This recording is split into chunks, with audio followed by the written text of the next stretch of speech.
Kisah Tikus Dalam Karung oleh Anton Permana dari Tanhana Dharma Manggrava Institute.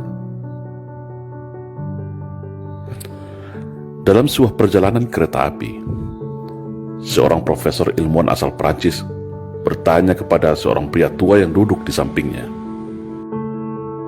"Bapak, kalau saya boleh bertanya, benda apa yang ada di dalam karung itu?" kata profesor. Pria tua menjawab, "Oh, itu adalah kumpulan tikus yang ada di ladang gandum saya." Lalu profesor dengan mimik yang semakin heran dan penasaran melanjutkan pertanyaannya, "Untuk kegunaan apakah tikus itu jauh-jauh Anda bawa dan untuk siapa?" Si pria tua menjawab, "Tikus ini ada yang order buat laboratorium pemerintah sebagai bahan penelitian. Saya mau mengantarkannya langsung. Dan ini sudah biasa saya lakukan dalam beberapa tahun ini." Sambil manggut-manggut, si profesor bertanya kembali, "Lalu, kenapa Anda selalu menendang-nendang tikus itu dan menggoyang-goyang karungnya setiap saat?"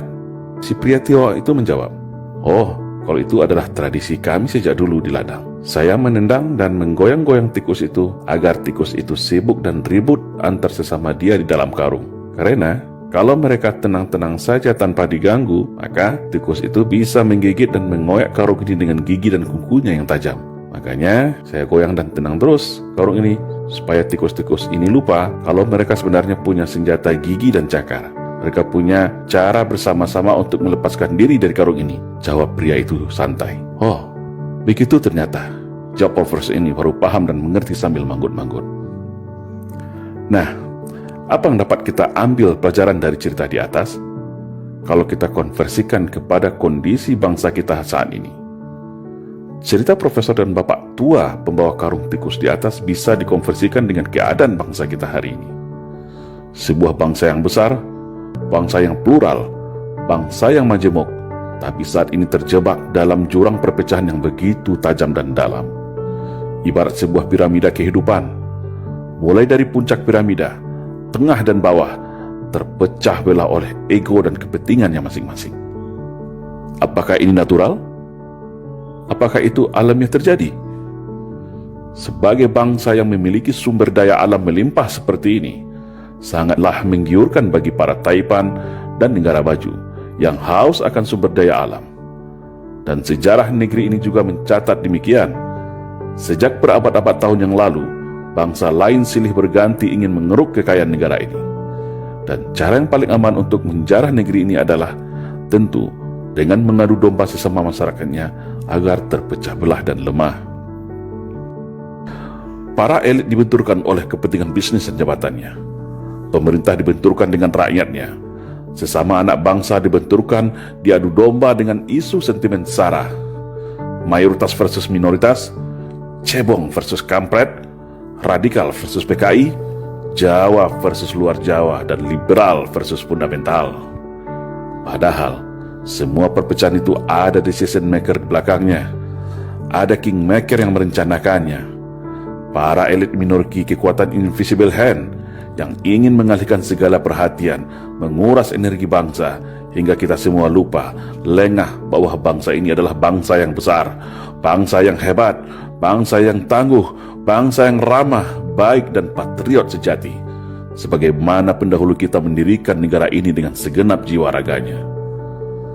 Setiap hari, setiap menit dan detik, ada saja isu permasalahan yang muncul seakan memaksa kita, menggiring kita, memancing emosi kita untuk terus berkelahi, saling mencaci, dan saling membuli. Seolah tak ada lagi celah untuk kembali ke masa indah yang penuh kerukunan, ketentraman, dan saling percaya dan toleransi. Yang agama satu tak recokin agama yang lainnya. Yang aliran berbeda tidak hakimi aliran yang lainnya. Suku lain tidak menghina suku lain. Kehormatan sara sangat kita junjung dan hormati. Tapi saat ini, isu sara seolah menjadi amunisi dan senjata untuk memecah belah anak bangsa. Akhirnya yang terjadi, sesama anak bangsa terjebak dalam jurang gelap perpecahan tiada henti, yang membuat para cukong, elit minority, kingmaker semua tepuk tangan dan tertawa sambil menghisap kekayaan negeri ini dengan tenang. Sudah saatnya bangsa ini sadar akan jati dirinya. Sudah saatnya kita semua paham arti dari semua perpecahan ini. Semua ada yang mengaturnya, dan semua ada yang menikmatinya. Ibarat kata pepatah, kalau kapal pecah, maka hiu yang akan kenyang menikmatinya.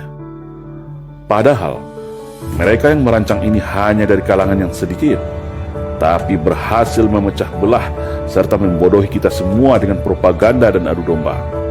Seperti pria tua yang selalu menendang menggoyang tikus dalam karungnya agar selalu ribut dan lengah. Sekarang, kembali kepada kita semua.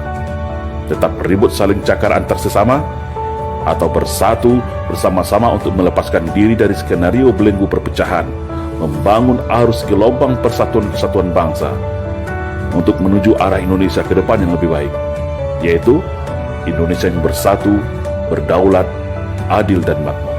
Salam Indonesia Jaya.